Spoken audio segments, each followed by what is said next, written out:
Następny panel konferencji postanowiliśmy poświęcić inicjatywom akademickim i jako formie wsparcia studentów ukraińskich.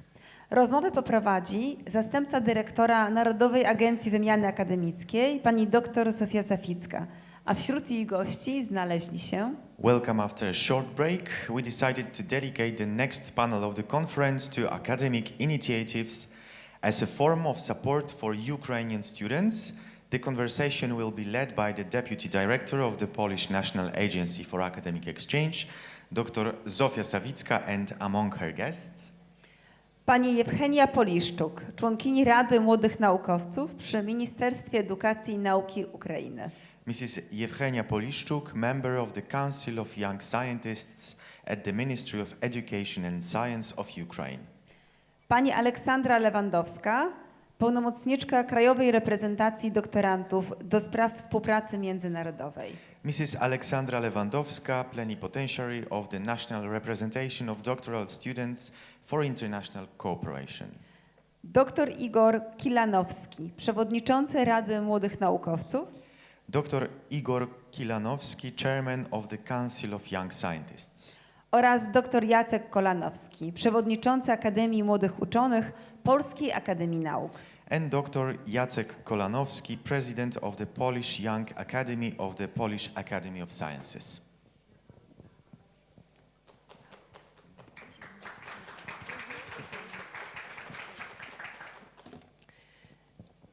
So please, siadajcie. Could you please take your seats?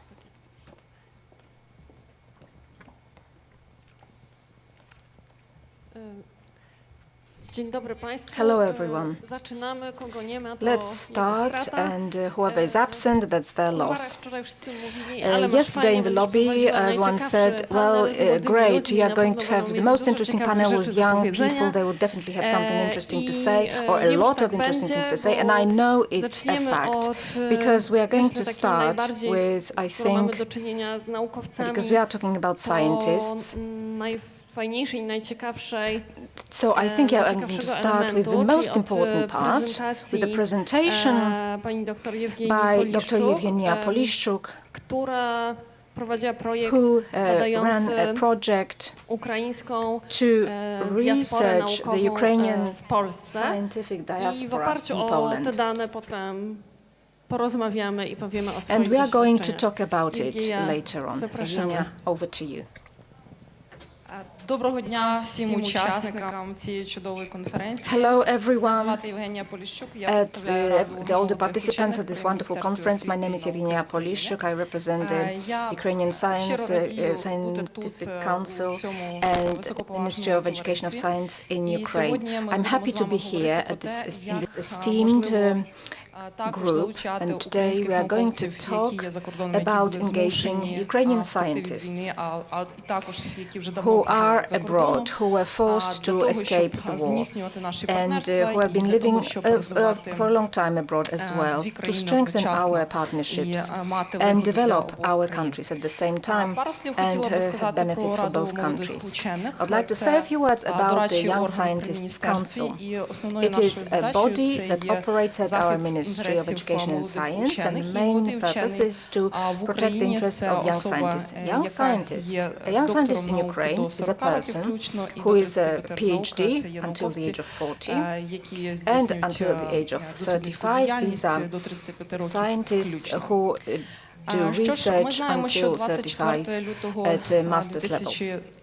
We know 2022 that on року 24th дуже of February змінило нашу 2022, історію, загалом дуже our активізувало history has наших учених changed в плані dramatically. мобільності, і це така змушена мобільність. It activated І our разом scientists з in the perspective of mobility. Центром This was forced міграції mobility. Варшавського університету СГХ і пані Generally Ірини speaking, Дегтярьової, together яка with the також сьогодні в Migration залі, Center of the і також з Польською академією Warsaw наук School of ми провели Economics with дослідження, Irina яке and називається Beyond welcome, and the Resilience, Polish Academy of Professional Sciences, we Plans had run and research called Situation of Beyond Ukrainian Resilience, Science Professional Abroad. Plans and І ви бачите Situation зараз на слайді of карту, це наші Ukraine and респонденти, і в plans основному вони of Ukrainian представляють тут researchers здебільшого abroad. You Польщу, can це see a близько map on the 30% slide. науковців. These are our respondents, they represent І Poland, mostly Німеччина, це означає, що потенційно ці дві over країни 30% є of також scientists і and партнерами Germany. So potentially у these two науковій countries діяльності і у are дослідницькій сфері. partners for research. Також ви можете побачити and на слайді, science. що близько 40% це The молоді slide also вчені, знову shows ж таки це that вікова about категорія до 40% 40 are років, young які виїхали, scientists that was і until the age які of були 40, people прийняті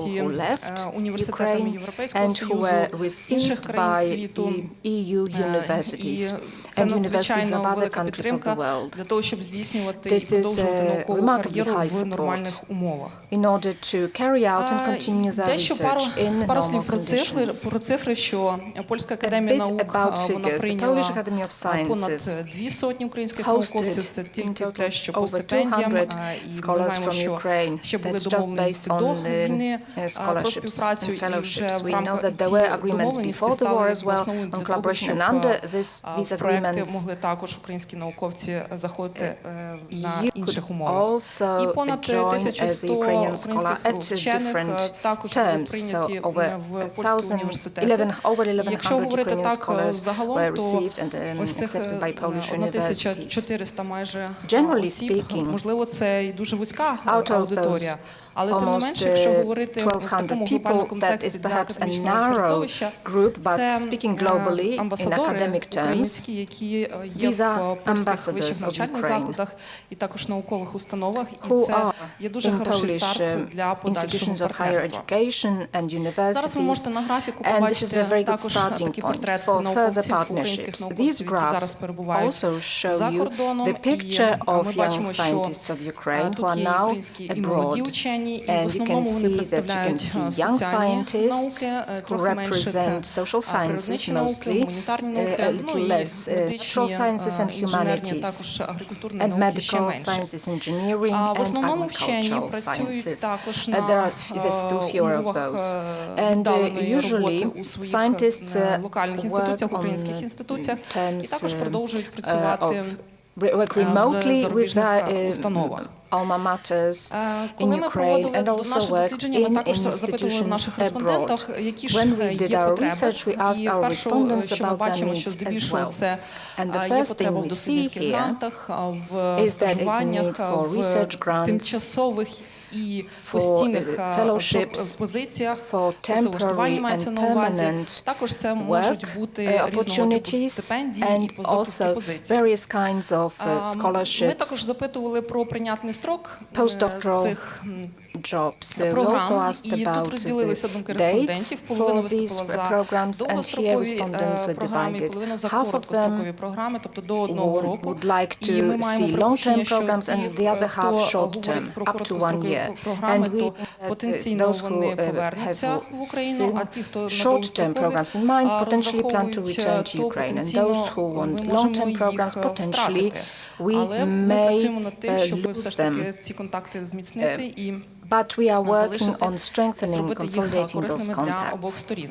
Коли ж ми говорили, order for які є these певні потреби contacts, для того, щоб to скористатися be програмами, які beneficial вже to both пропонуються, sides, both parties, то здебільшого відповіді були in такими, order що to недостатньо досвіду use those у existing заповненні programs, the заявок, responses потім were that there is, they have no experience in filling in the applications. галузях, They які are пропонуються, not і ми це enough побачили дуже добре, proposals коли in в those перші дні sectors that війни have been suggested, почали not стихійно enough з'являтися opportunities. We saw that clearly in the first days of the war, when there were і здебільшого це були individual пропозиції, що стосуються opportunities coming STEM up. напрямків. And в нас most of all, виїжджали представники, як ви бачите, соціальних these were і гуманітарних specific установ. І lines також це in знання мови, sciences, 40%, but we have mainly social інших sciences навичок, які необхідні для researchers, того, щоб бути and залученими there's у also цю a lack of діяльність. certain skills Ми in також order to побачили, що become немає included особливої in this різниці між work. проблемами We між also досвідченими noticed that there науковцями, is no які нам specific вказували, difference також молодими between науковцями. experienced Тому ми вважаємо, що scientists who provided those answers and young scientists. So we believe that the programs that are addressed to handle integration to the global research area can be dedicated to the older, experienced scientists and to the scientists who are only starting out in their career.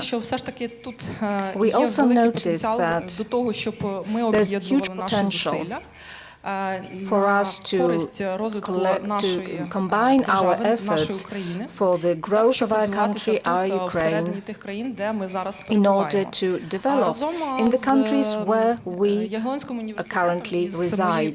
Together with the Jagiellonian University and my colleague, we decided to have a pilot meeting in Krakow at the Jagiellonian University on the 9th of March. A lot of people registered. The meeting was very warm, and the main result was not just getting to know each other, not just about learning about certain forms of support that already exist for Ukrainians, but we also established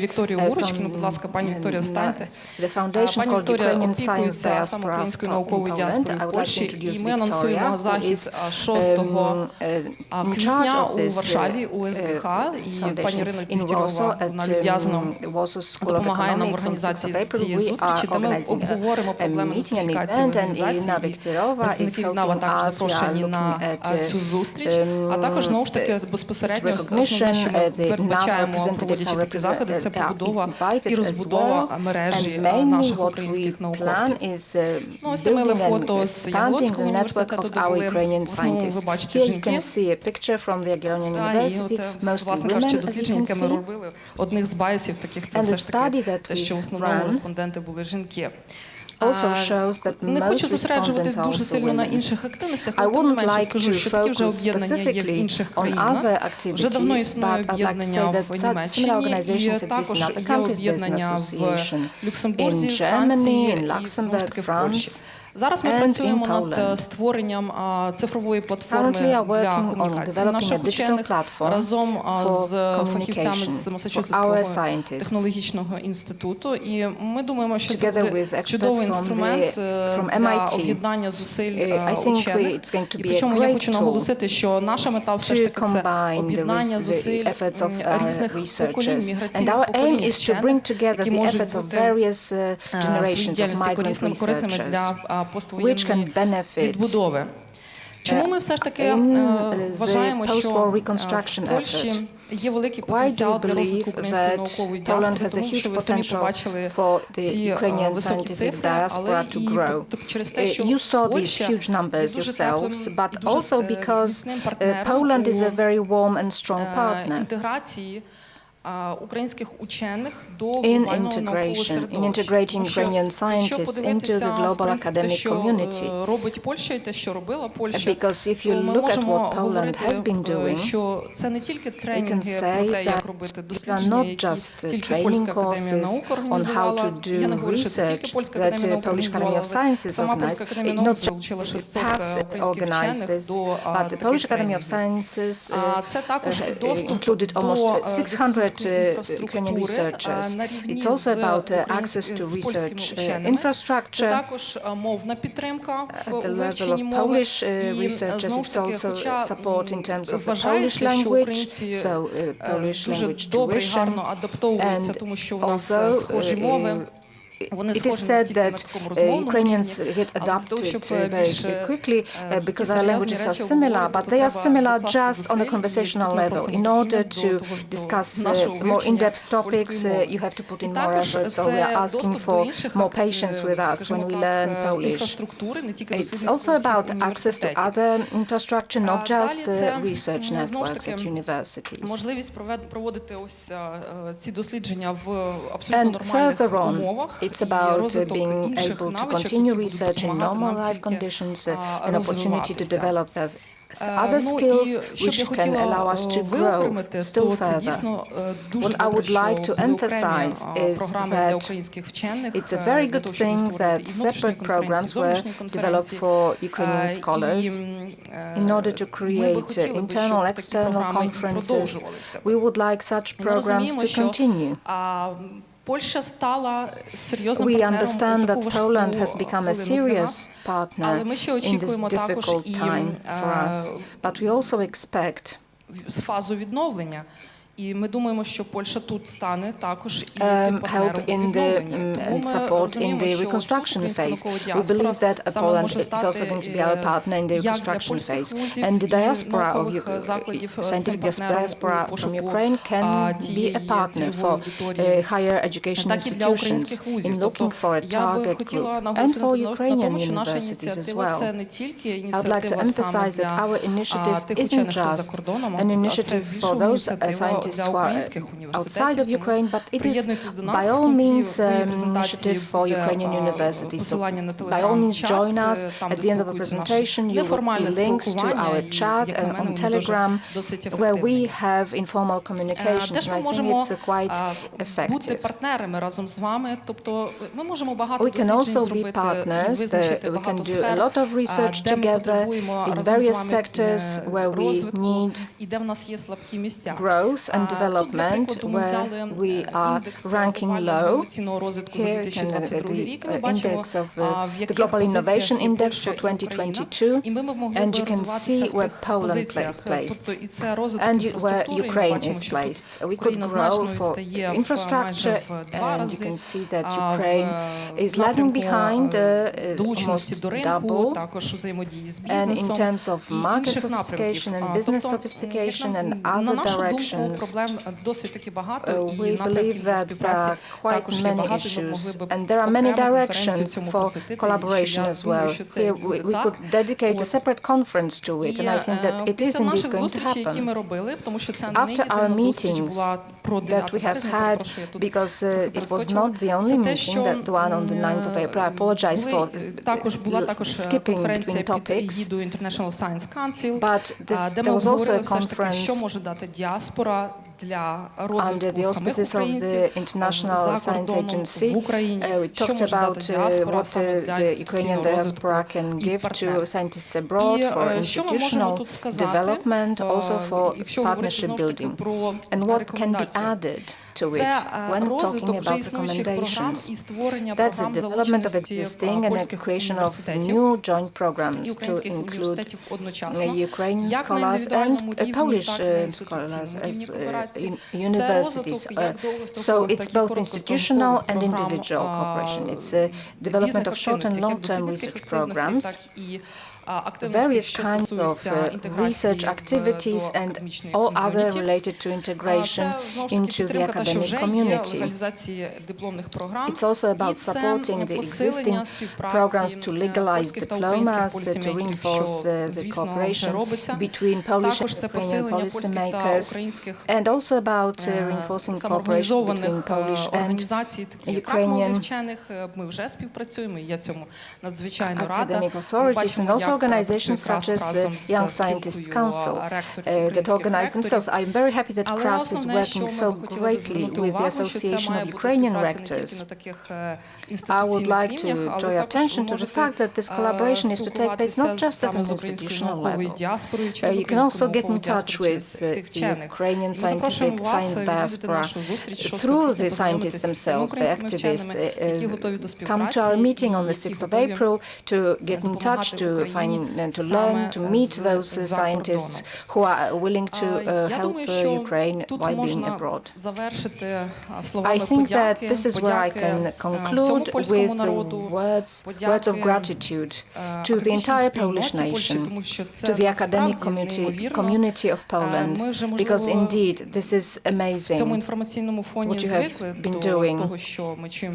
And perhaps we have now become used to, in the information space, to this immense support that's happening, but this support and help is so precious and valuable to every specific individual, in every specific case.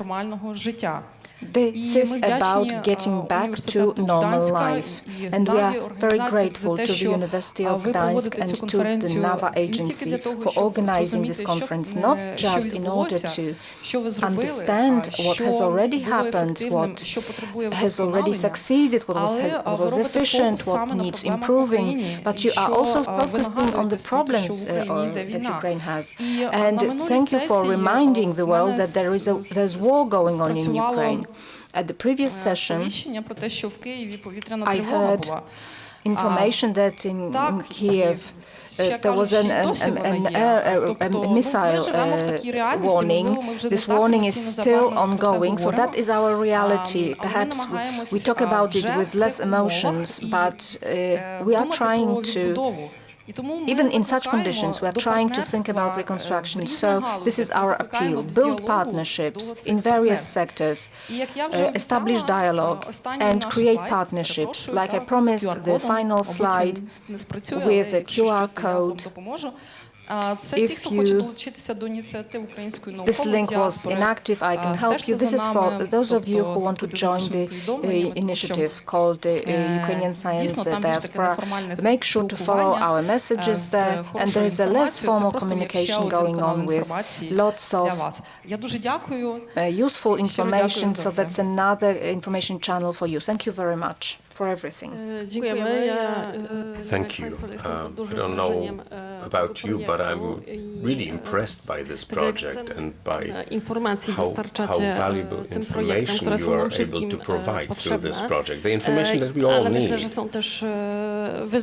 think they're also a challenge. Once you've calculated and have it on paper what's needed and what works and what doesn't, then you can't excuse yourself by saying, we don't know. Now, what is the practice from the Polish academic perspective?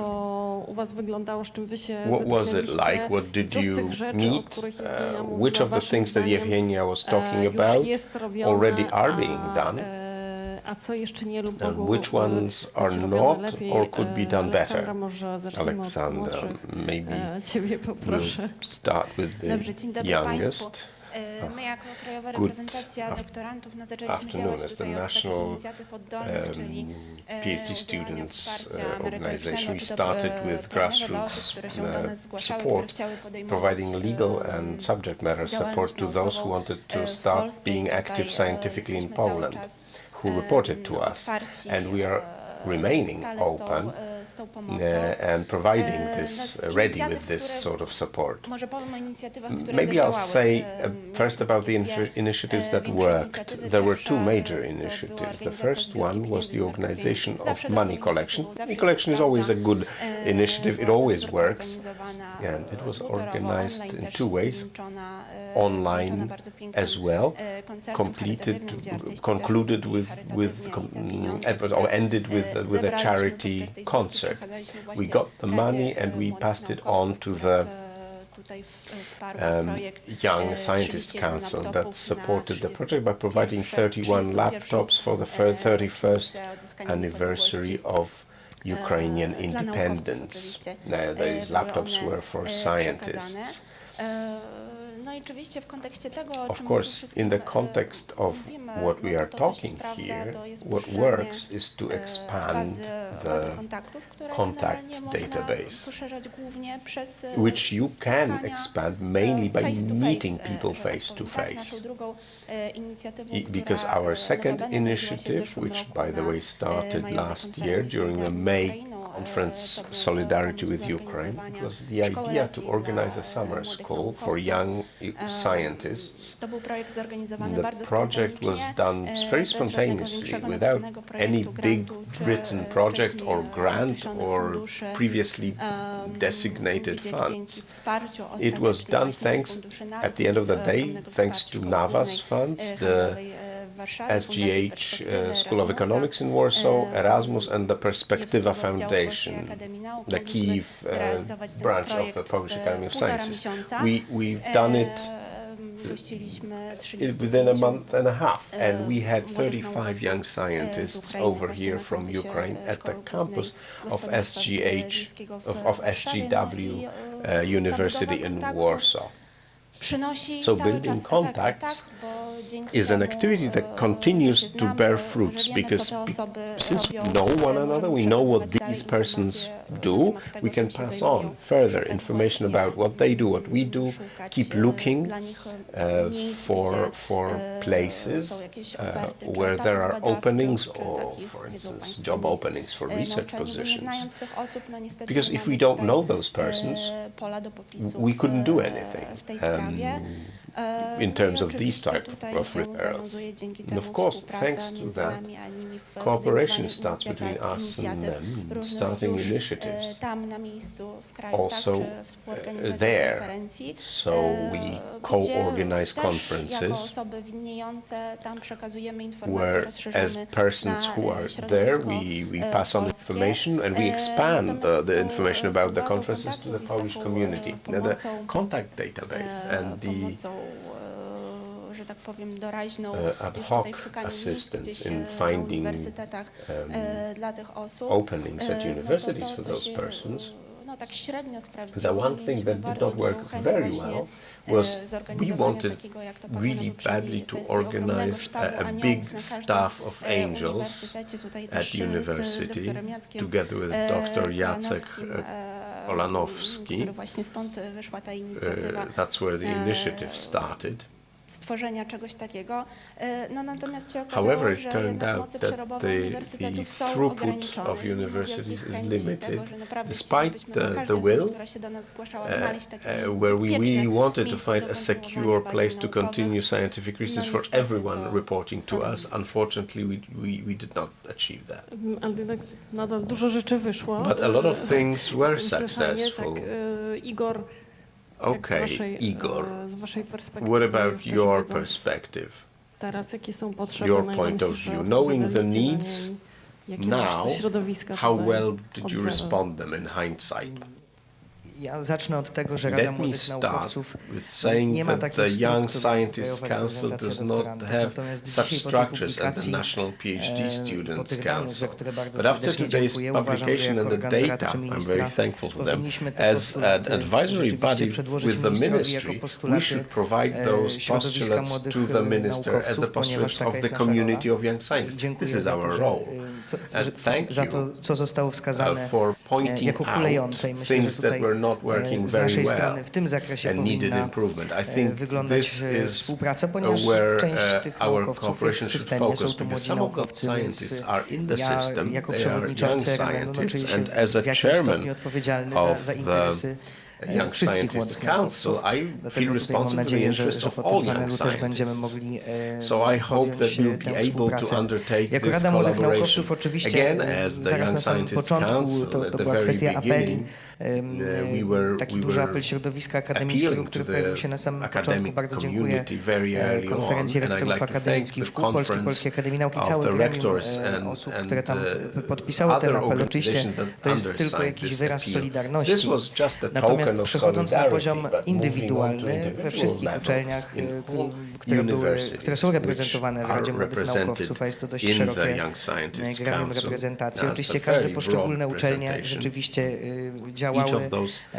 w przeróżnym zakresie. Ja powiem o operated swoim doświadczeniu to Uniwersytetu a Kardynała different Stefana Wyszyńskiego. degree. From My the mieliśmy już experience powiedzmy of starą my emigrację university, ukraińską, Kardynał którą Wyszyński mamy University, kilku we naukowców, had którzy u nas świetnie some funkcjonują i prowadzą badania. immigration or Dotyczy to głównie cooperation that was Wydziału going on earlier on. Matematyczno-przyrodniczego, We have the ale science, nasza natural szkoła science języka polskiego jest working. certyfikowana Also our i my School of prowadziliśmy Polish już od Language wielu is lat certified. For kształcenie many językowe years we've been conducting języka language polskiego jako training obcego. of Polish as a Bardzo foreign ciekawym language. doświadczeniem A very było interesting experience. takie szerokie spojrzenie. Was the Przyjęliśmy very kilku broad, naukowców do nas na uniwersytet. Przyznam szczerze, że outlook. dzisiaj nie We wiem, accepted czy some dalej scientists pracują, to university. I bo don't nie even zbadałem know, I have tego. to admit, Natomiast if they're my still daliśmy with us, but I didn't takie look into it. możliwości But we were testing głównie naukowczyniom, opportunities, especially że for dzieci, które female, przyjechały z tymi we trzema provided the paniami, opportunity, especially od razu trafiły też do naszego uniwersyteckiego to przedszkola. female researchers, that I those też who w arrive kontekście with tego children przedszkola chcę powiedzieć o immediately bardzo were ważnej able to rzeczy, find bo mówimy places tutaj in o the współpracy university instytucjonalnej, kindergarten. też w prezentacji When była we mowa o talk tej about indywidualnej institutional współpracy. cooperation, also Nasze there przedszkole was funkcjonuje jako individual laboratorium dla badań psychologicznych i pedagogicznych. My mieliśmy takie doświadczenie, może nie tyle związane z naukowcami, ale przyjęliśmy dzieci z Ukrainy. Daliśmy opiekę tym dzieciom w tym czasie, żeby mamy mogły podjąć zatrudnienie.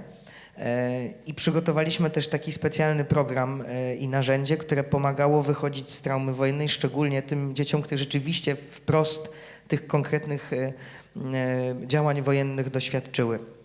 Nie ulega wątpliwości w kontekście tej prezentacji i to jeszcze raz pragnę podkreślić i sam tutaj serdecznie przepraszam, że być może ze strony Rady Młodych Naukowców to zaangażowanie było za małe, ale obiecuję, że się poprawi i że te postulaty, które dzisiaj w prezentacji zostały przedstawione w tym zakresie, które dotyczą młodych naukowców, na najbliższym posiedzeniu Rady zostaną z pewnością przyjęte jako własne i przedstawione ministrowi edukacji i nauki.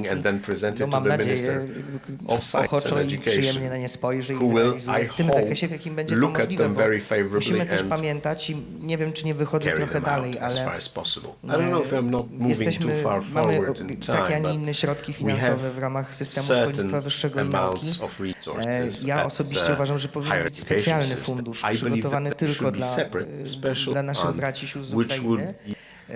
Ale uważam, że powinniśmy liczyć też tutaj na wsparcie nie tylko naszych funduszy tutaj polskich, ale także zachodnich i to jest też duża odpowiedzialność międzynarodowa w tym zakresie. Bo my mamy otwarte serce, chcemy dalej z naukowcami z Ukrainy współpracować, pogłębiać tę współpracę, ale musimy mieć też tu konkretne finansowanie w tym zakresie. Przychylam się do tego postulatu, szczególnie, że to pewnie będzie tak, że minister spojrzy i pochwali, a Nawa zrealizuje, więc te pieniądze będą potrzebne. Polska Akademia Nauk się przewijała często w prezentacji jako czołowy lider i awangarda w świadczeniu pomocy i była właśnie So how did the Young Scientists Academy was I understand at the forefront of these activities? Thank you again for inviting me to this panel. My podobnie też nie mamy takich zasobów administracyjnych, jak ma Krajowa Reprezentacja Doktorantów, niemniej nasze działania, które podjęliśmy już 25 lutego zasadniczo po otwartej wojny, pokazują i są w zgodzie z tym, o czym powiedziała Jewgenia, jeżeli chodzi o tę diagnozę związaną z tym, co jest potrzebne i co było problemem tak naprawdę w tych pierwszych dniach, ale nie tylko w udzielaniu pomocy właśnie osobom z Ukrainy, ale chciałbym też powiedzieć o tym, że wydaje mi się, że to, co jest potrzebne i co się udaje, a co się nie udaje, zależy po pierwsze od czasu, w którym my udzielamy tę pomoc, bo na początku oczywiście zupełnie inne są potrzeby osób, które wyjeżdżają, niż później w dłuższej perspektywie. Także o tym też musimy pamiętać, że każda pomoc zależy od tego, w którym czasie jest udzielana, powinna nieco inaczej wyglądać. A poza tym też zależy od skali, to znaczy skali grup docelowych, do których mamy docierać, prawda? Jeżeli mówimy o studentach, to są setki tysięcy ludzi, jeżeli mówimy o doktorantach, to pewnie kilkadziesiąt tysięcy, jeżeli mówimy o młodych naukowcach, to już jest to zdecydowanie mniejsza grupa.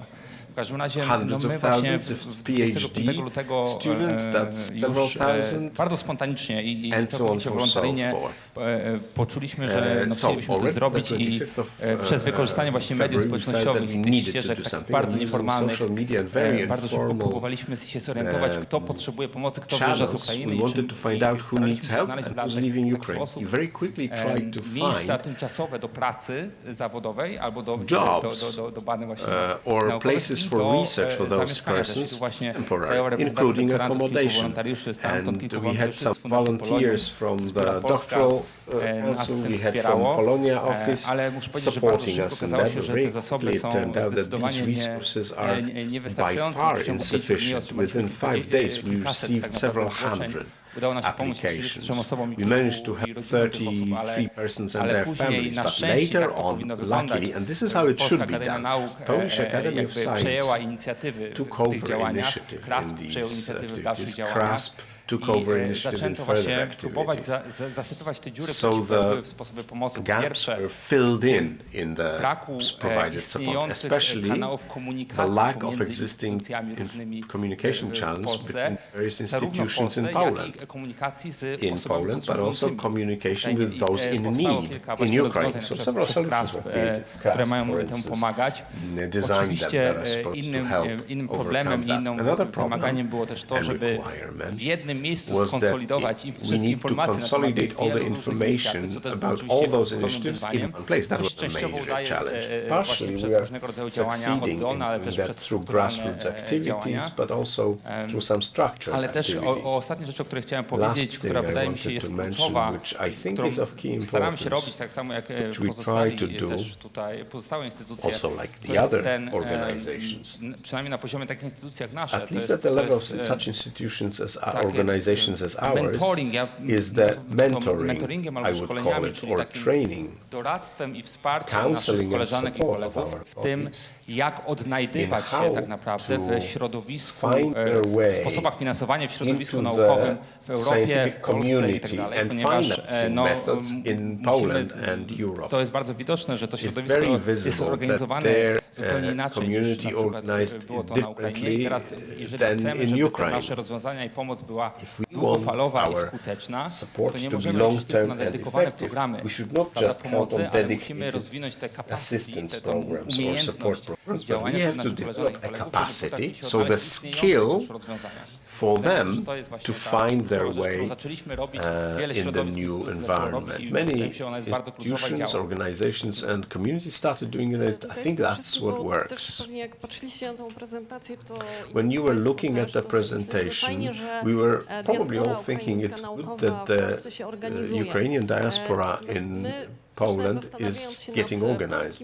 But thinking about the Polish lobby abroad, we sometimes have had the experience that the better organized Polish diaspora abroad, the lower probability that somebody will come back to Poland. I don't want to say that we should not be supporting Ukrainian scientists through mentoring and grassroots initiatives, because the stronger they are, the better. But the question is to all of you, including you, Evgenia. Widzimy, że How do połowa z Twoich danych, że we see that połowa half from your data, half of długookresowych kontraktów. your scientists are zrobić, looking for żeby z jednej long-term strony contracts. How to oferować, do it? On the wzmacniać, one a z drugiej hand, strony, support and po to strengthen them, zachęcać do but then powrotu, again czy encourage powstrzymywać them to przed, come back or przed prevent them zostaniem from tutaj, staying na zawsze, żeby here zasilać ten forever, potencjał naukowy to provide, Ukrainy. to support the scientific potential of Ukraine. krótko, bo Maybe może let's ktoś z start sali with jeszcze Evgenia, będzie because chciał maybe coś there na will be ten temat questions from the powiedzieć. audience.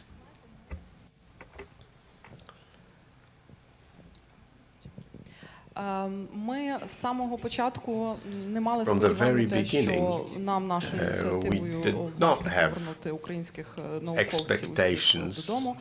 Це ще буде ще that одним we, викликом. our Я думаю, initiative що will тут bring all of the працювати Ukrainian на scientists back багатьох home. This рівнях, will, of course, be a separate new починаючи challenge where we will need to з work такого at урядового multiple рівня, levels. тому що все ж таки, якщо Starting with ми the хочемо мати не government просто level. відбудову, те, Because що if було, а ми we хочемо, want якщо to ми have хочемо not мати only розвиток, reconstruction тут of what без we used to have, but досліджень, без also наукової діяльності, без інновацій ensure просто development не at the обійтись. same time, then Потрібні without програми research підтримки для саме залучення, and заохочення innovation we повернення. can't do that. І я думаю, We що НАВА need має support досвід programs таких програм, for але encouraging відмінність scientists Польщі і України в to тому, що в return. And I Польщі think нема NAVA has a війни і number не of such було, programs, but the difference between скажімо Poland так, не and було Ukraine такої is also such ситуації, як that в in Україні. Poland there is А no в war. Україні You do not have a війна situation зараз that триває, occurred in тому Ukraine. бо There поки is що war питання going про on right повернення. now.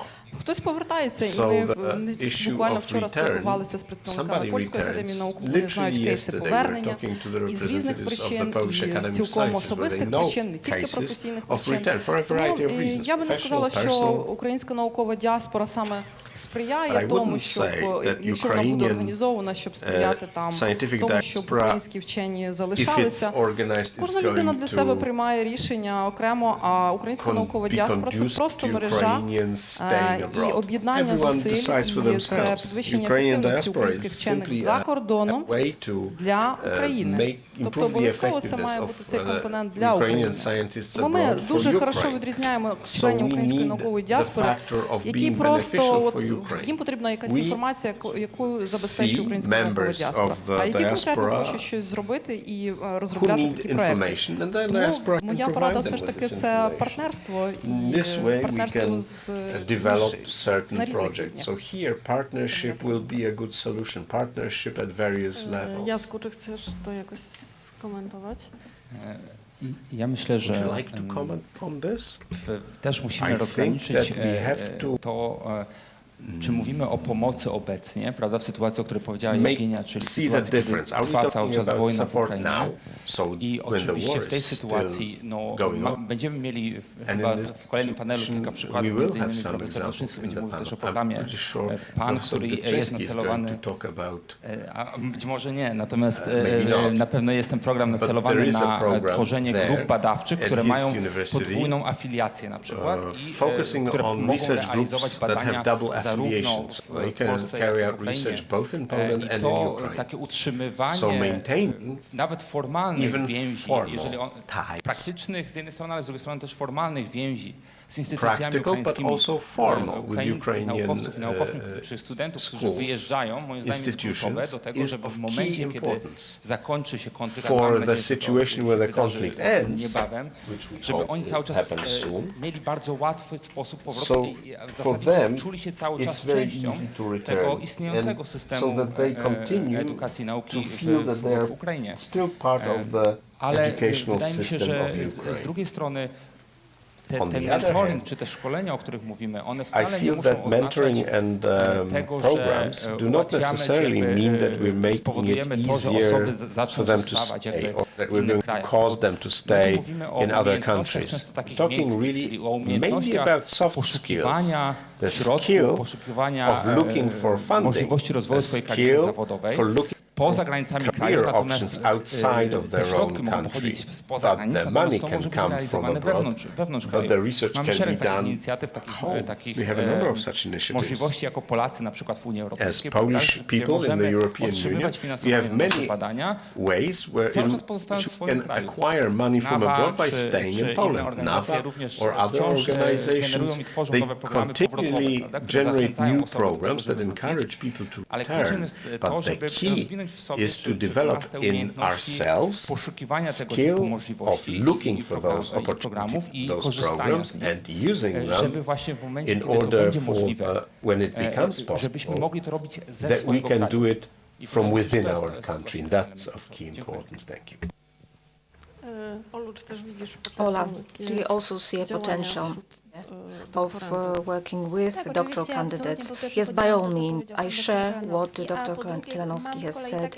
And my experience, secondly, is that people from Ukraine didn't really want to stay in Poland while being here. Their patriotism is so great that they gave this message, that they wanted, that coming to Poland for a summer camp for a couple of days, that is a moment of respite for them, a moment to establish contacts and maintain them later in joint projects. But we didn't really look at any at having to encourage them to go back but use what we have to offer for them. Ja bym chciał zwrócić uwagę na to, że obecność nawet ta dłuższa, trwająca już ponad rok ukraińskich naukowców w Polsce to także jest udział w walce z rosyjskim najeźdźcą. To nie jest tak, że to jest ucieczka do lepszego życia. Więc to wsparcie także jest elementem walki o wolność Ukrainy. Ufać należy oczywiście, że ta wojna się szybko skończy, natomiast chciałbym być może rozwiązaniem do tego, żeby wracali później Ukraińcy do siebie i żeby zostawali i tworzyli też strukturę, która pozwoli budować, odbudowywać Ukrainę, jest stworzenie jednak z tej diaspory miejsca takiego, w którym powstanie po prostu Uniwersytet Ukraiński w Polsce. Być może to jest jakieś marzenie, natomiast porównam to z Uniwersytetem Polskim na Obczyźnie w Londynie. Byliśmy w bardzo podobnej sytuacji, też ubyli nasi naukowcy i uciekali przed tym. Londyn stał were running away after World War II to London, and that center operates on today to various degrees, but it still operates, and the Polish diaspora cooperates there. And it's an individual decision. Some Ukrainians will stay in Poland, in the West, some will return. Remember, we are focused just on scientists, but there's a continuity to this system. The national identity, components of education in culture and literature of Ukraine, it's not just important for the research community, but also primary, secondary school students, university students. Yes, we are happy, it's great that we can help them in education, but we believe that the diaspora is a great example here, that we need to go a step further. The Ukrainian diaspora should have an aim to establish a Ukrainian institution in Poland, which will educate people, assuming the dark scenario that the war is going to continue. But the institution will be able to support people at every level of education, from secondary, primary, secondary school, university, and throughout the education system. So this is a motion to put forward to the minister, right? Perhaps it could be a branch of the Kyiv University or Lviv University.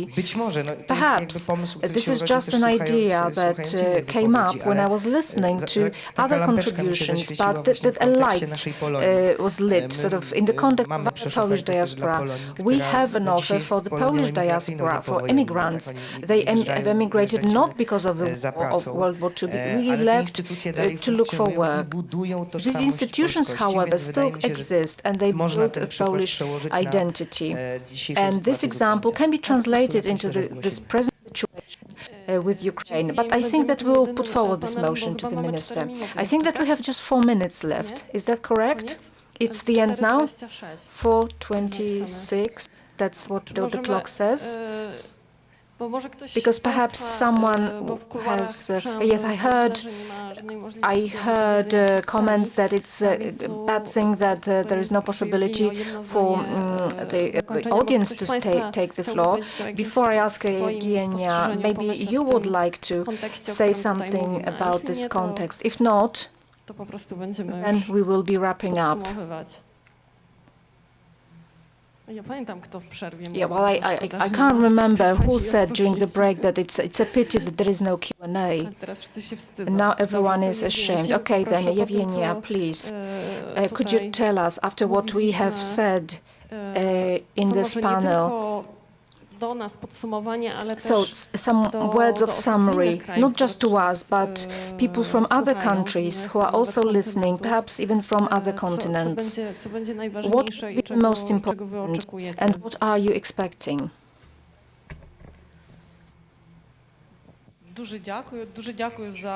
Thank you very much. Thank you for this, the advice that you have presented. Definitely, there is a lot to develop. There is a lot to work on. I would say that Poland has responded very swiftly to our needs, the needs that have come up on an ongoing basis. But they were cropping up so rapidly. You know very well how difficult winter was, when our scientists were only thinking about even catch those 2 hours when there was access to electricity, cook some food, wash the dishes and wash their hair. But it's banal, perhaps I apologize. Poland responded very quickly. Other countries wanted to respond quickly too. And you perhaps know that now, in terms of power, this is not so bad anymore, but there are still problems. But we still keep getting power generators. It's very good that we have them. We understand that Ukraine will be ready for full-blown apocalypse right now. But we can follow Poland's example. You can follow Poland's example for other countries to also respond so swiftly to the current needs. If we are talking about the academic community, I understand that currently, in terms of urgent needs, there aren't any very urgent needs, and we can now focus on long-term and permanent sustained relations, on relationship building. Coming back to the Ukrainian scientific diaspora, we will have the networks in various countries, so we can communicate with those centers in various countries rather than waste time looking for people who can join in those projects to rebuild Ukraine. Once again, thank you. Thank you very much. I think that that's sufficient in terms of summary, and thank you very much for taking part in the panel.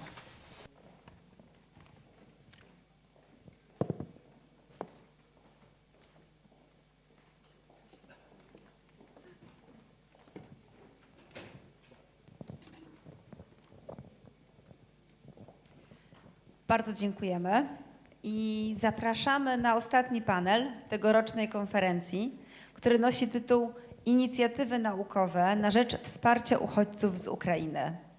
Do rozmowy w tym panelu zaprosiliśmy przedstawicieli polskich instytucji badawczych działających w obszarze rozwoju nauki. Panel poprowadzi dyrektor Narodowej Agencji Wymiany Akademickiej dr Dawid Kostecki. Thank you very much, and we invite you to the last panel of our conference, which is under the title Scientific Initiatives to Support Refugees from Ukraine. We invited representatives of Polish research institutions operating in the field of science and development to participate in this panel discussion. The panel will be led by the General Director of the Polish National Agency for Academic Exchange, Dr Dawid Kostecki. Nasze zaproszenie do udziału w tej debacie zechcieli przyjąć pani Agnieszka Ratajczak, dyrektor Biura Współpracy Międzynarodowej w Narodowym Centrum Badań i Rozwoju. Our invitation to participate in this panel was accepted by Mrs. Agnieszka Ratajczak, Director of the International Cooperation Office at the National Center for Research and Development of Poland. Profesor Maciej Żylicz, prezes Zarządu Fundacji na Rzecz Nauki Polskiej. Professor Maciej Żylicz, President of the Management Board of the Foundation for Polish Science. Profesor Jerzy Duszyński, doradca prezesa Polskiej Akademii Nauk. Professor Jerzy Duszyński, Advisor to the President of the Polish Academy of Sciences. Online jest z nami pani dr Monika Pobiega, koordynator dyscyplin w dziale nauk o życiu, Narodowe Centrum Nauki. Online, Dr Monika Pobiega, Life Sciences Coordinator at the National Science Center of Poland. Dzięki technologii online łączy się z nami również pan dr Andrzej Dybczyński, prezes sieci badawczej Łukasiewicz. And as well online, Dr Andrzej Dybczyński, President of the Łukasiewicz Research Network connects with us. Dzień dobry Państwu, kłaniam się nisko. Cieszę się, że Państwo są tak wytrwali i mimo tego, że to już drugi dzień obrad, zostali Państwo w Gdańsku i zdecydowali się dotrwać do ostatniego panelu. Postaramy się zapewnić, że nie pożałują Państwo tej decyzji. Proszę Państwa, pierwszy dzień poświęcony był z jednej strony reminiscencją tego, z czym mieliśmy do czynienia rok temu. Z drugiej strony jednak staraliśmy się wskazać na pewne kierunki rozwoju, na pewne trendy w zakresie pomocy Ukrainie i tego, jak skutecznie i efektywnie pomagać. Być może odczuwają Państwo niedosyt tego, że za mało powiedzieliśmy o tym, co nie w 2023, ale co w 2024 roku, bo tak naprawdę wiemy o uniwersytetach europejskich, we are familiar with the notion of European universities, we are familiar with the opportunities out there, but it's always good to dream about the future, free and independent Ukraine. That's why, on the one hand, we would like to talk about what has been successful, but mostly try to arrange certain support measures which will be required in the near future. And it is important because the representatives of Young Scientists Council have really started off this topic quite well. Because on the one hand, there's a sense of this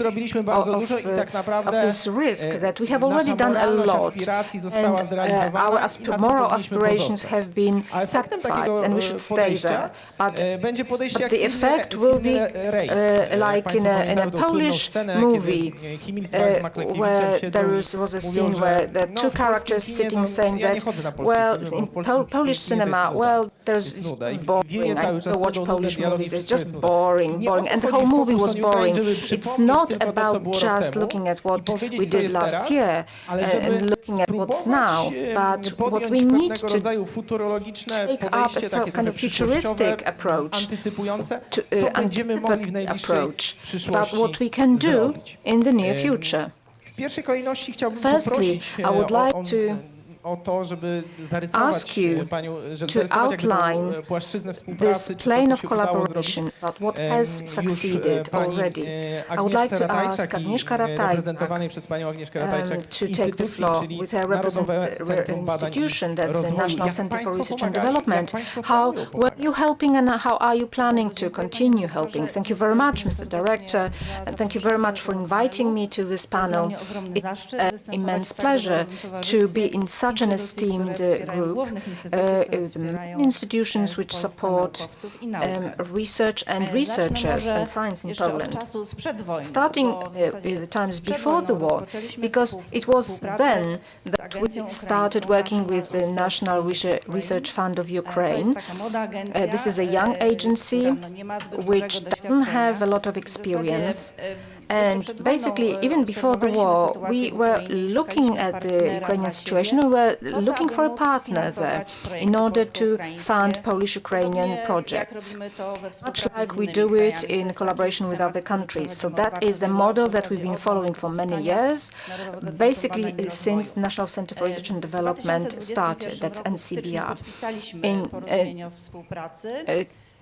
We signed an agreement to collaborate and started thinking about organizing a shared call for proposal, joint call for proposal, and we decided to help our Ukrainian partners in good practices, the knowledge how to run large programs, how to do the operations of an agency that funds research projects.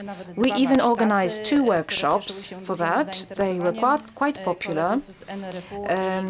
And our coordinators shared their knowledge. Unfortunately, this joint call was not announced due to the outbreak of the war.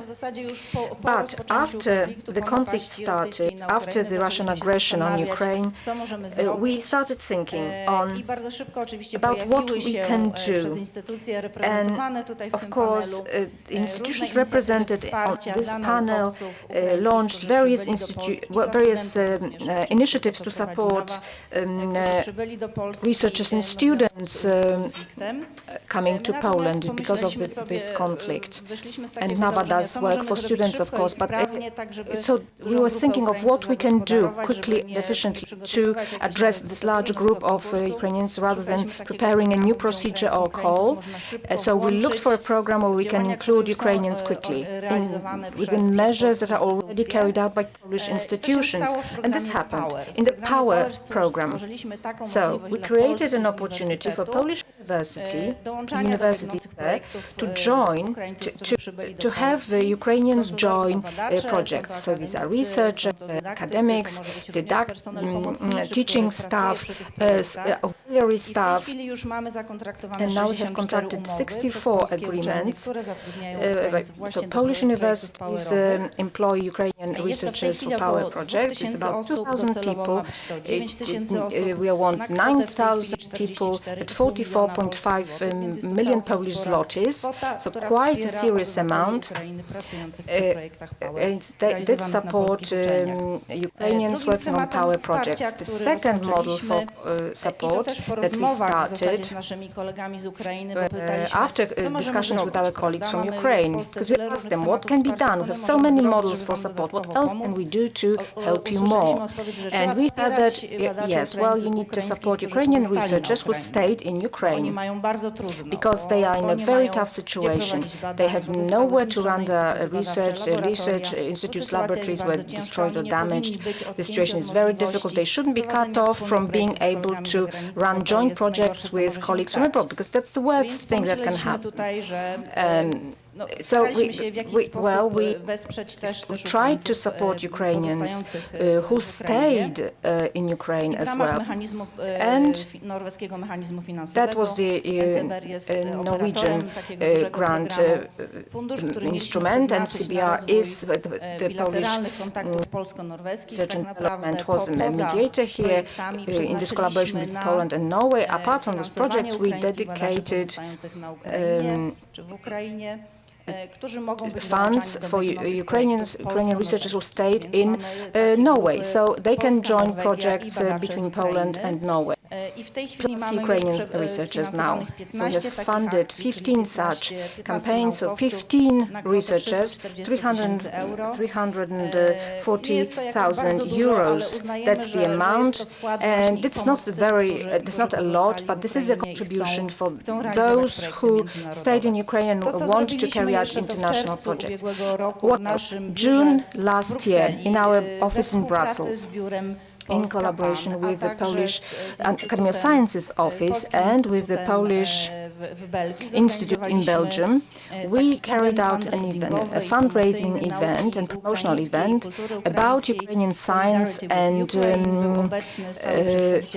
culture, solidarity with Ukraine. The standing representative of the European Union was present, and our Polish representative as well. So an event which, next to promotion and next to showing what's important for Ukraine in Brussels, there were other agencies from Brussels, and we wanted to show how this help can be provided to Ukraine. This was the fundraising event. We had the Vice Minister of Ukraine, Mr. Vitrenko, from a delegation from Ukraine. Ukraine, perhaps you know, has been associated with Horizon Europe, and this is a very important step, and I think also good news for our institutions, which can try to include Ukrainian researchers into these programs. They can be funded on the same terms as researchers. That's an excellent step to support researchers who stayed in Ukraine. That's why, looking at the context of Horizon Europe, we want to support our Ukrainian colleagues. We want to show how the support system is organized in Poland. The contact point that is now part of the National Center for Research and Development. We have great results, at 20% increase in Horizon Europe compared to Horizon 2020 after a specific number of proposals. So this is a very important way of supporting researchers who stayed in Ukraine. And a very important topic that has already been addressed in previous panels, what needs to be done in order to continue this help if this conflict doesn't happen soon, although we want this to happen very soon, but so that brain drain doesn't happen, so that they don't lose the innovation potential of their country. The startup, the creative ferment, so they can quickly rebuild their economy and science. Thank you. For this opinion and for this broad range that NCBR was offering and it continues to be offering for Ukrainian researchers. Maybe we should use institutional presidency, but also to measure out suspense and leave the professors for later to provide the summary, and let's shift now to the world of business. And now even by comparison, comparing what the national Center for Research and Development proposed, we would, I believe, like to hear the voice from managers from Łukasiewicz Center. Because it's not the matter of science, but increasingly the National Academic Exchange Agency, doing its ERA Talent project, realizes that most scientists are not going to be able to pursue their didactic potential, but they will be forced to shift it towards the business market. Completely different, but also innovation and best practices. So the question is for Dr. Dybczyński.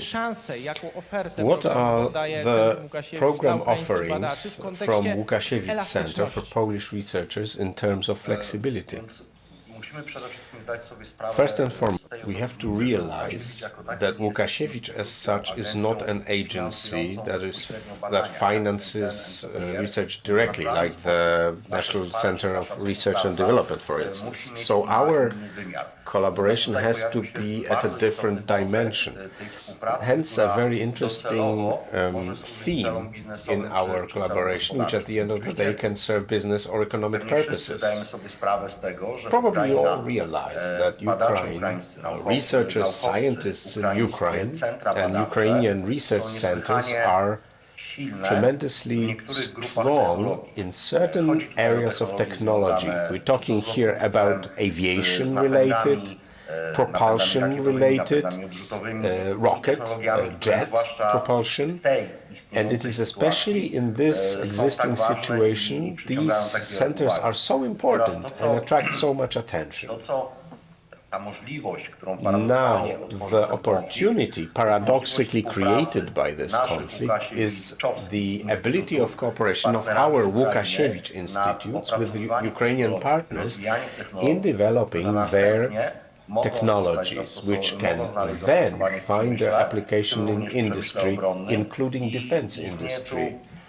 Then there is, in some areas, a far-reaching possibility to connect and combine competences and experiences. Of course, by nature of this sort of cooperation, one cannot talk about details and specifics, but what is important is the combination of competencies and experience of our partners and colleagues from Ukraine with the capabilities provided by Łukasiewicz in order to, as I said, generate value for the world of business.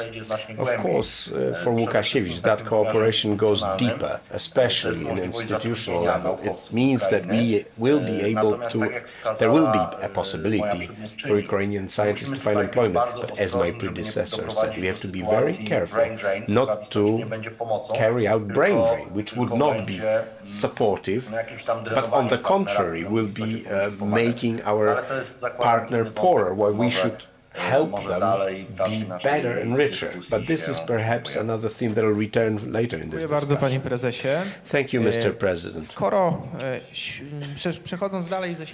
Moving back from the world of business to the world of academia, let us talk to Dr. Monika Pobieda, coordinator of National Natural Sciences Center. You had a big offering for Ukrainian researchers. Could you tell us a little about it, and could you tell us about your plans for the near future? First of all, thank you very much for inviting me to this panel. It is a great honor to be here with you. When we talk about what we offer to researchers from Ukraine, quite soon after we had showed a display of support, the Council and Director of the National Science Center reminded about the formal ability to employ Ukrainian scientists under every NSC grants. No limitations there. So last year there was also recruitment in the Polonez Bis competition. We encouraged researchers and scientists from Ukraine to participate, to come to Poland. and carry out their research here. At the same time, we were wondering, and work was underway, to dedicate a special competition to Ukrainian scientists, and we announced this type of program, commenced by the ministry. The first one was for PhD holders who found shelter in Poland after the Ukrainian aggression on Ukraine. We simplified formalities and the process for application evaluation. We required everyone simply to provide a CV and to prepare a very simple written application which would list cooperation so far between the candidate and a research institution. The institutions, on the other hand, were providing supporters to the visiting Ukrainian scientists who were specialists in the same area. With the amount of 6 million, we financed the residence of 50 researchers. There are also some small amounts of money for the actual research. The budget of research money was limited to 30,000 only. The competition was met with great interest from scientists from Ukraine. We had an open call for over a month, and we received over 200 applications, the largest number in life sciences. But we also had a lot of applications in humanities and social sciences, but also science and technology. We've made it possible for 50 scientists to stay here. The winners were mainly the inhabitants of Kyiv, but also Kharkiv and Lviv. And also we have researchers who were previously working at Odessa, Lugansk and Suma. They're now working at 38 universities and institutes, most in Warsaw, Kraków, Wrocław and Lublin, but not only.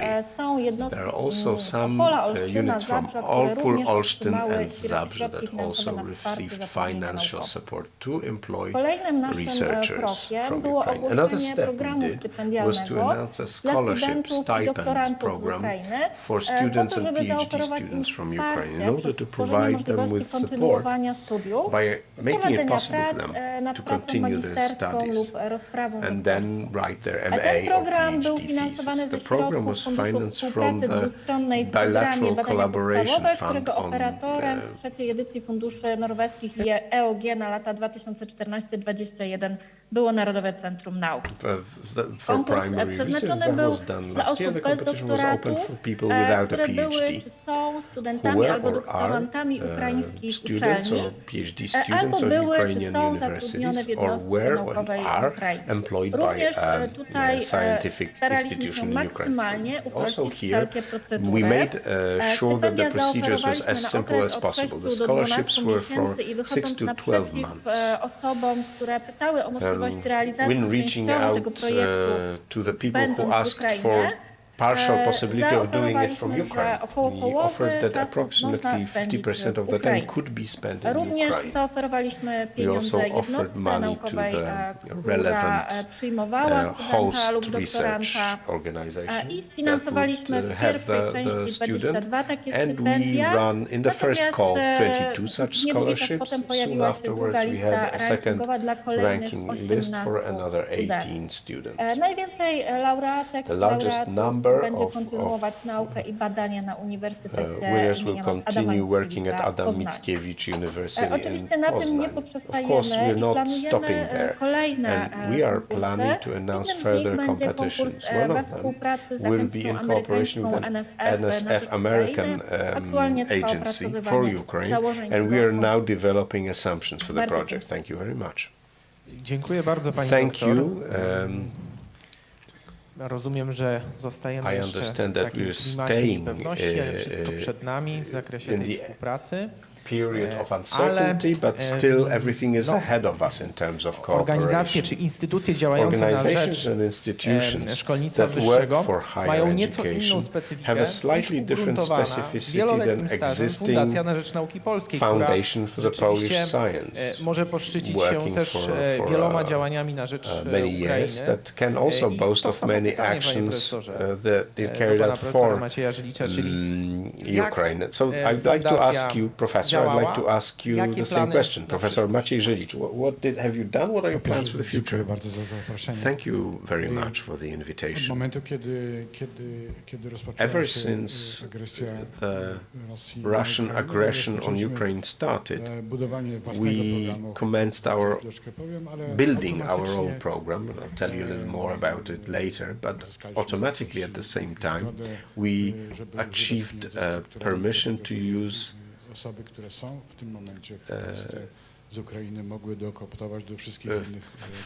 to make it possible for people who already are in Ukraine and Poland to be included in existing programs. 5 million zlotys for this, and hundreds of people joined existing programs. These are things that could have been done, that were possible to be done quite quickly.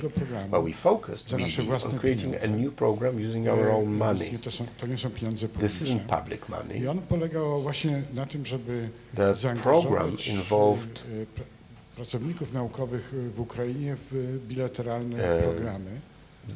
the program was about involving researchers who are staying in Ukraine in social sciences, in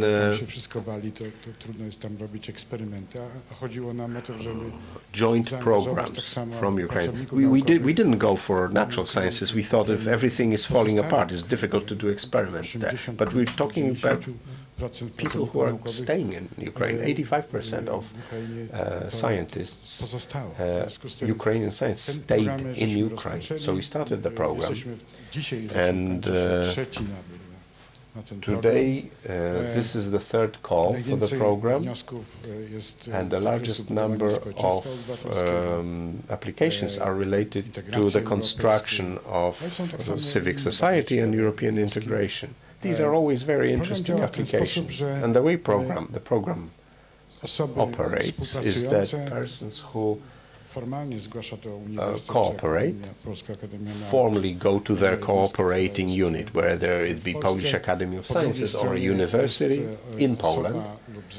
On the other side of the border, there's a group of persons or a person who up until 24th of April worked in Ukraine. It doesn't matter if they're Ukrainian nationals. They don't have to be. Because you have to remember that as in every normal country, there were also foreign visitors, foreign scientists working in Ukraine. They can participate in our program. Of course, the head, the lead on the Ukrainian side should have a PhD at least. Then there is application is evaluated. And we told ourselves that no one from Poland or Ukraine will be ever involved in the evaluation for a variety of reasons. So we now have Swiss people, US, from Canada, evaluating the applications. And this was a great pleasure. The applications, some of them were excellent. In each call, there were 3 applications. We also started collecting money, saying that any money that we collect will be to reinforce the Ukrainian team. Because we in Poland, we can cope. But what we wanted to increase the number of people from Ukraine to be involved. And there were excellent scientists from various institutes and universities in Poland, but also there were many persons who already work scientifically from Ukraine. So sometimes we had a situation where both parties were in one way or related with Ukraine. So the person was either from Ukraine on the Polish side and the person who was in Ukraine on the Ukrainian side. We learned a lot from this. For instance, teachers, pedagogues decided that they were going to look at the way the 180,000 Ukrainian children are going to be educated in Poland. National banks submitted an application to have a coordination of experiences between Poland and Ukraine. These are elements which the foundation, which is a private foundation, can do within a few days or weeks, starting something which will support both sides. Yes, Professor, but you talked about the fundraising, which from the point of view of government entity or an educational entity would not be able to do it for legal reasons, but the Foundation for Polish Science has a unique opportunity to reach various addressees. What's also interesting is that in our panel we are moving from STEM sciences, from engineering, to a broad offering for scientists from Ukraine, focusing on social sciences and humanities. If we enter the page, the website of the Polish Academy of Sciences, there's a place where you can find full networking in the area of cooperation, Polish-Ukrainian, or even finding employment for scientists from Ukraine, whether it be in Poland or in another country. So the kind of hub, information hub for Ukrainian scientists is the Polish Academy of Science website. And the crowning solution, and I'm sure Professor Duszyński will tell us about it, is the cooperation between the Polish Academy of Sciences with the National Academy of Science of the US. Also important for the development of the prestige of the Polish science worldwide. Thank you very much for the invitation. This is an opportunity to talk about our plans. I do not want to talk about 2022 anymore. Our plans are as follows.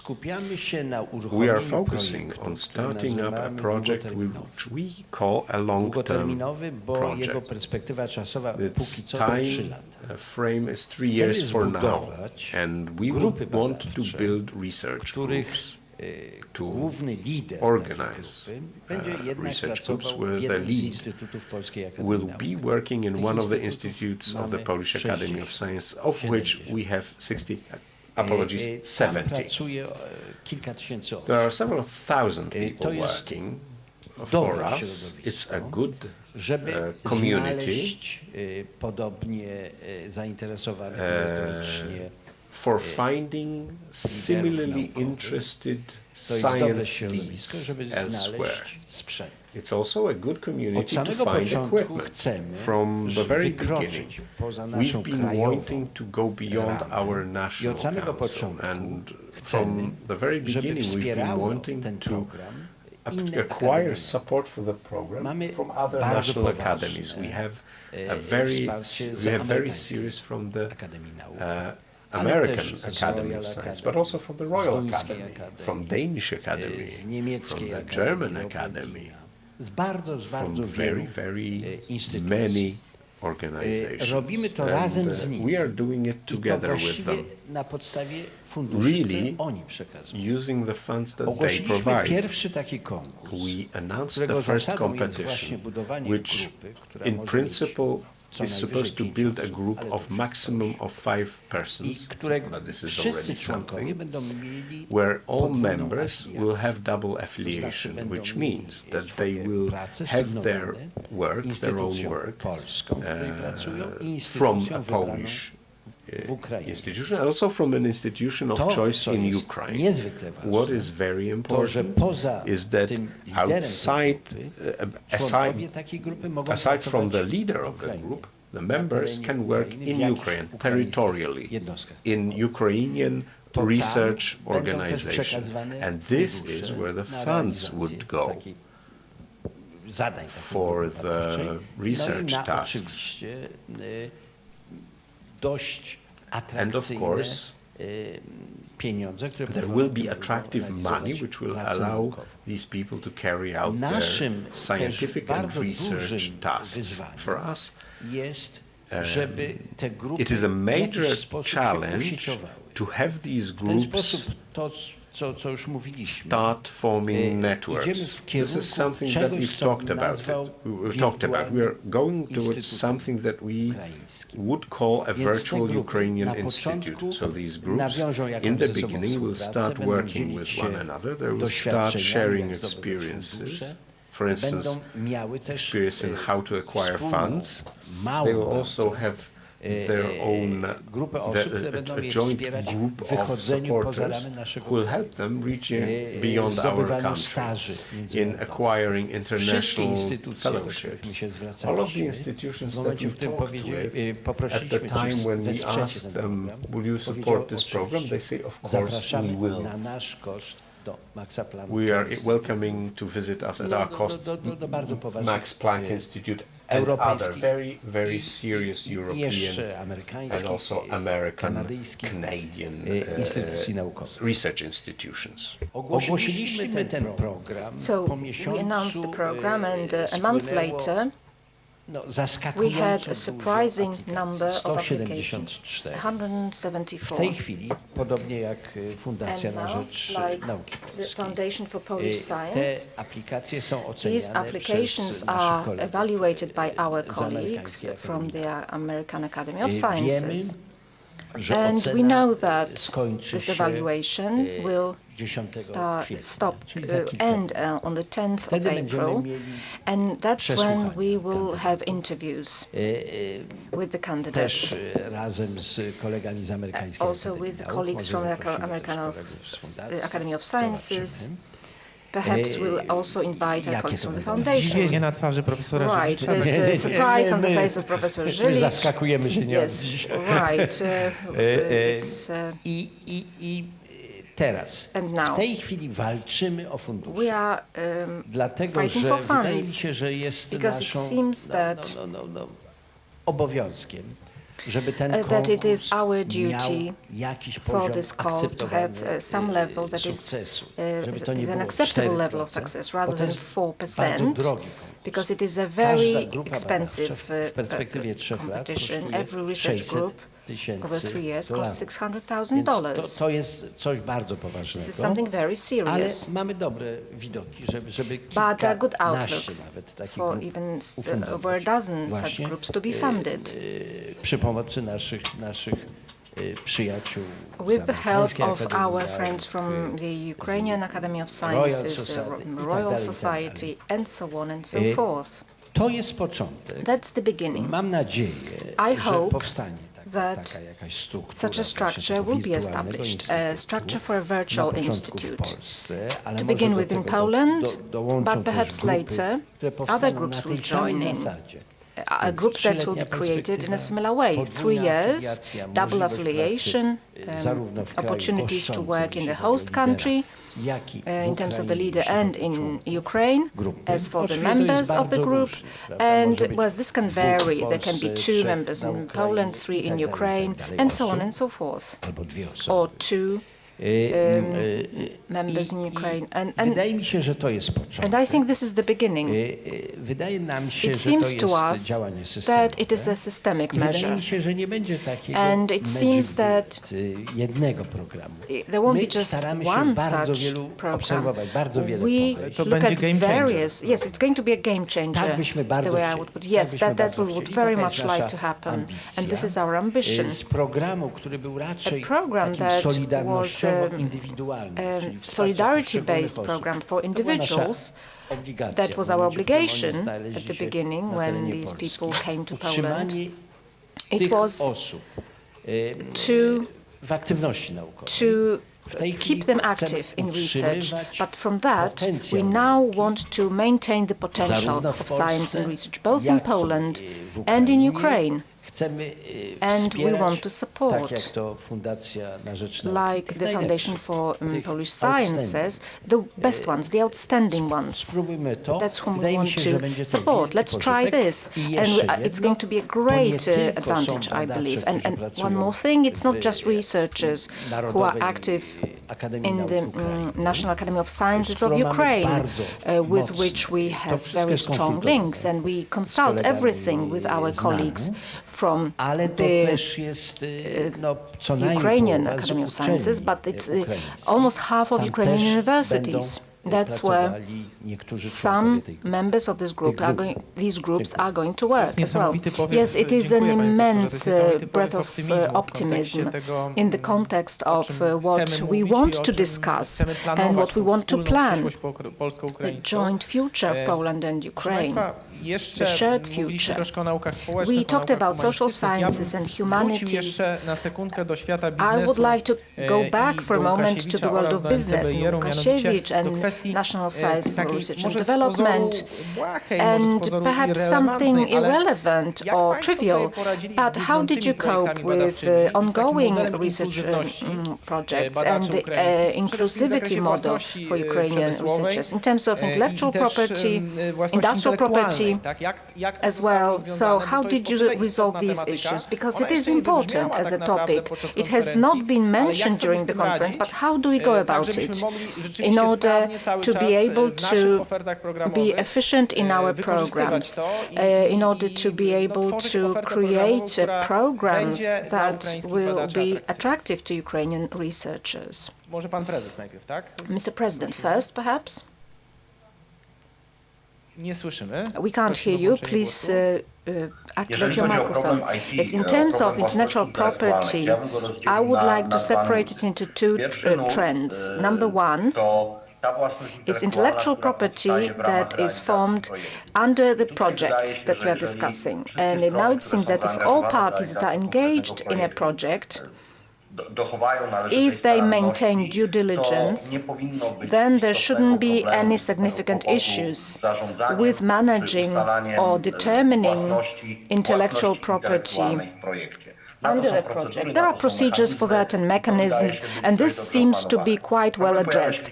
But the problem crops up in the second trend, when we are talking about background IP, which is brought into a program and project by the partners, and which has been created before, prior, in their earlier work, earlier tasks and projects. And here, including partners from abroad, to research work can be difficult, because if managing background IP in Polish institutions and among Polish researchers can pose a challenge, well, then this challenge is multiplied if we are talking about international collaboration. Of course, this is not the time or place to mention possible solutions, but definitely this is an issue and a very major challenge. Although, on the other hand, we need to say that once we realize certain difficulties, then it's natural that it's easier to respond and look for mechanisms and solutions. What did it look like at the National Center for Research and Development? At NCBR, we have not been seeing issues in this respect. Well, like Mr. President has said, we have this principle that this is regulated in the agreement of consortium members, how intellectual property belongs to the specific research groups. We fund various international projects with participants from Poland and Polish businesses, researchers and businesses with various countries, not just Europe, also beyond Europe, Taiwan, even China. So there's a big cross-section, and institutions do handle that. There are good European practices for that. There are references on our website to those good practices, how such a model bilateral agreement should look like. We can also provide advice on that.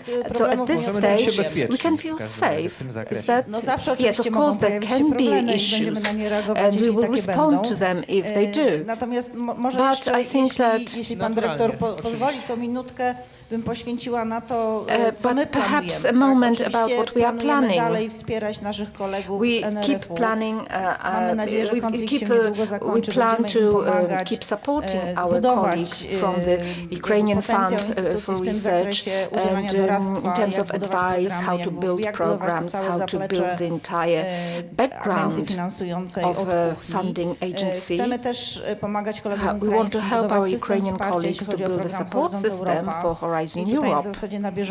And now it's now ongoing. Our experts, our contact point, contact office in our Brussels office work with our Ukrainian colleagues on an ongoing basis very actively. And we are also planning another support scheme, like the one that focuses on supporting Ukrainian researchers who have stayed in Ukraine.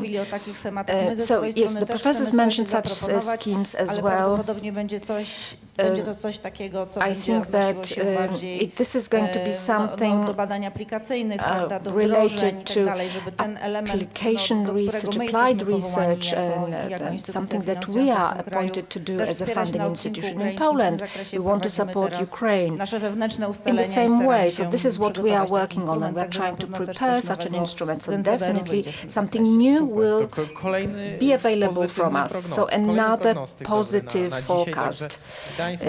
So it seems that although the weather in Gdansk is not yet very spring-like, but it's getting better, especially in this room. The situation looks much better. Perhaps I won't address questions personally because we are running out of time, so just a brief statement, some brief statements to wrap up our panels. We can see that research teams are key for our joint collaboration.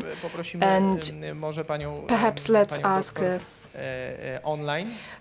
our guest online.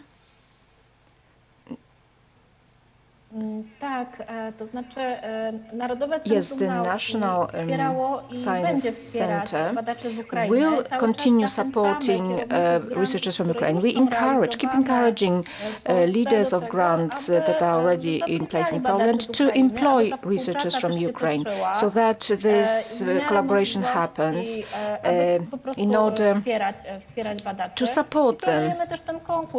And we are also planning this call with the US agency. You probably already heard about it before. The details have been presented already, and we will ensure protection for Ukrainian researchers for some time, and this will allow them to survive this most difficult time, and then they can go back home. They can continue their research in Ukraine, but staying in Poland will allow them to establish collaboration, to do networking, and then they will be beneficially used for both parties. Professor Duszyński, over to you. I would like to emphasize that we appreciate the potential of science in Ukraine, because we give Ukrainians full independence. All the programs that are carried out in Poland at the moment, they blend those people into the groups that exist already. Right now, we all know very well science, especially this high-end science. It is a result of collaborative work. So creating such groups, Ukrainian groups, I think, is a possibly optimized help for Ukrainian science. So a certain governance is maintained. There are groups of people who are independent, they can carry out their own ideas, and to Ukrainian science this will be priceless. And they will be priceless because they can transpose their groups back to Ukraine. So research groups as a foundation for Polish-Ukrainian collaboration. And Professor Żylicz, I understand, will close our wrap-up session. Or perhaps the professor online would like to add something, or would we like to give him the floor last but not least, perhaps? The Foundation for Polish Science, of course, will continue the program for Ukraine that I have just discussed in social sciences and humanities. But what I also think we need to do, and which is our dream and goal, these are return grants for people who are now in Poland but want to go back to Ukraine. I came back to Poland just because of such a grant from the United States. This doesn't have to be a lot of money, but the fact that there is an external entity which provides money for an excellent, outstanding researcher to go back to Ukraine, this is a great opportunity, and we want to make this dream come true. Thank you very much, especially for this final sentence that is so very precious. So thank you very much to all the panelists. I'd like to thank you to those who joined us online, or those who are here with us in the city of freedom, Gdansk. Thank you all who stayed with us until the end of the last panel, which was very optimistic, and I hope that all of those plans that we've had and all of those ideas that we've had will come true. Thank you very much.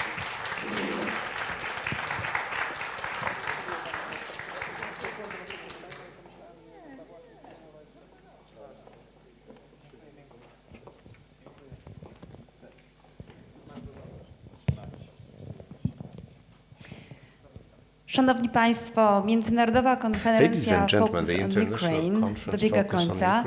Przyszedł czas na krótkie podsumowanie i podziękowania.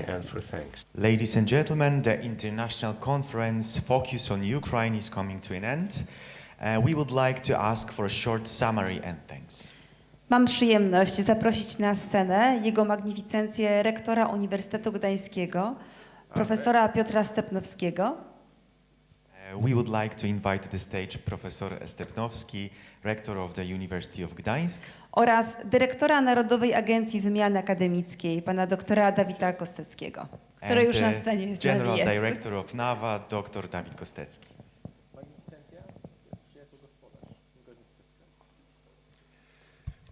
Szanowni Państwo, bardzo się cieszę, że ta konferencja doszła do skutku w tym wymiarze bardzo wielopłaszczyznowym, wieloaspektowym. Co zostało zrobione, może co ważniejsze, co chcemy, żeby działo się w przyszłości. Myślę, że każdej naszej wypowiedzi, każdemu panelowi towarzyszyła ta bardzo realna nadzieja, że już niebawem będziemy mówić o wolnej i niepodległej Ukrainie, nieogarniętej wojną, w której wszystkie nasze plany, co tu dużo mówić, odbudowy systemu szkolnictwa wyższego, odbudowy systemu nauki ukraińskiej będą mogły spokojnie być realizowane. Myślę, że tego wszyscy sobie życzymy, naszym przyjaciołom w Ukrainie. Dziękuję za tak liczne przybycie, za to, że jesteście Państwo z nami tu dziś, ale również online. Wiemy, że for being with us also online. I know that there are very many people who are watching us, have been watching us all the time since yesterday. It also seems to me that those declarations and those announcements, the presentations of programs, the extended support formats which are coming up and will be Cieszę się, że po raz drugi Uniwersytet Gdański mógł tym miejscem nadziei, wolności i solidarności for the second time, Gdansk University could be the place of hope and the place of solidarity. Thank you very much. Szanowni Państwo, ladies and gentlemen, jest mi niezwykle miło, że I'm very happy that it is for the second time that the National Agency for Academic Exchange could be as a guest in Gdansk. I'd like to thank you for your commitment and for constant support. I'd like to thank Gdansk University for your support in the process of organizing this event. I think each year it's getting better. Organizationally, this was at top level. Thank you very much to all those who were involved in making this joint celebration of freedom of ours. For now, as a wish, soon we hope as reality. So thank you for this conference. Also, quite separate, I'd like to thank all of the employees of NAWA, National Center for Academic Exchange, who put in a lot of hard work, making each of them significant contributions to the creation of this conference and making it significant in the general picture of the Polish university educational system. Applause to all of you. And of course, the summary and the discussion of what worked and what we are planning for the future, this is all very important. We are hoping that such meetings as yesterday and today will help us work further, fruitfully, on many planes of activity. We hope that Gdansk University will still be open for us like it was before. We are convinced that it will be. And first and most importantly, we would like to wish you all what His Magnificent Director said, free, independent Ukraine, and also Happy Easter.